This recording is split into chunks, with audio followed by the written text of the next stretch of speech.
Attorneys in America. Call Sweet James. For 150 years, you invited Smart & Final inside. Inside your kitchens, lunch bags, and businesses. Inside family dinners, your birthday celebrations, holiday meals, and midnight snack sessions. We know what you get at Smart & Final is more than food. It's sabor, comfort, and delight. We've helped you turn moments into memories no matter what they look like.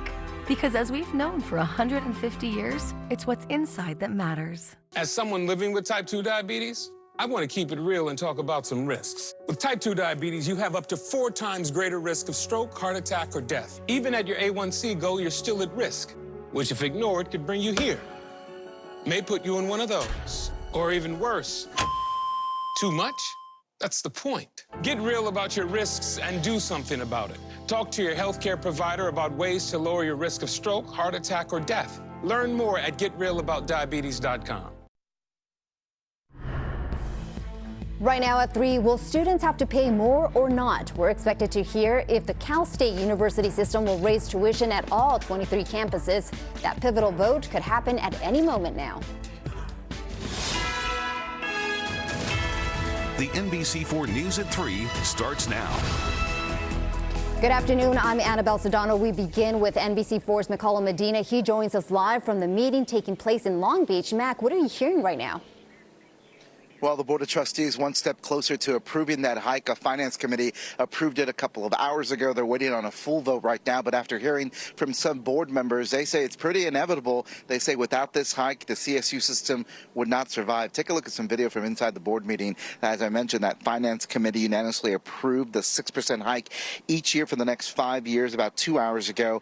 A lot of discussion from all the board members inside. There were a few amendments made offered to reduce the number of 6 to 3 years. That amendment failed. The full board still needs to vote on this before it's approved. And from the discussion of board members, it appears on the way to being approved by all of the board. Based on the committee vote, I think that we see the direction that this is going. It's enormously disappointing to me and others who have really tried to hold it back. Lieutenant Governor there was among a minority of board members who publicly were against the hike and had organized even with some students this morning. And of course, yesterday during that large protest here ahead of the meeting, the board just got back from the lunch break. They should be picking up this issue. We're told in about 30 to 45 minutes, the full board again expected to approve this hike. We'll have to wait and see exactly what the numbers are. Once we do know that, we will share that with you as well. We're live in Long Beach. I'm McCullough Medina, NBC4 News. All right, McCullough, we'll stay on top of that one. Thank you very much for that. Meantime, the wife of Mexican drug lord Joaquin El Chapo Guzman has been released from a halfway house. This comes after completing a 3-year sentence for charges related to helping him run his multi-billion-dollar empire. Emma Coronel was also charged with helping her husband escape from prison in 2015 by smuggling in a GPS watch. Coronel will now serve 4 years of supervised release.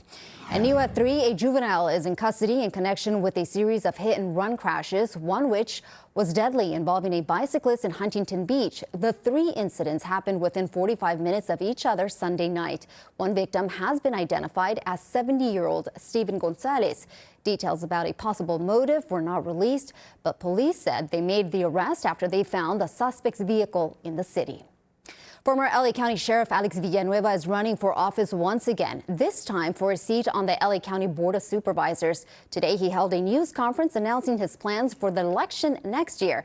NBC4's Tracy Leong explains why he's looking to take over Supervisor Janice Hahn's seat. Alex Villanueva made his announcement here in Whittier, telling me he's not a career politician, and his 36 years in law enforcement highlight his experience to focus on public safety here in LA County. Supervisor! Alex Villanueva's supporters cheered their vote of approval for the former LA County Sheriff, who's planning to challenge Los Angeles County Supervisor Janice Hahn with his bid for the county's 4th district. I mean, people are just desperate for change, and they're not going to get it from a career politician. So we figure let's get the job done. Villanueva served as the LA County Sheriff from 2018 to 2022. He was defeated in the 2022 election by former Long Beach Police Chief Robert Luna.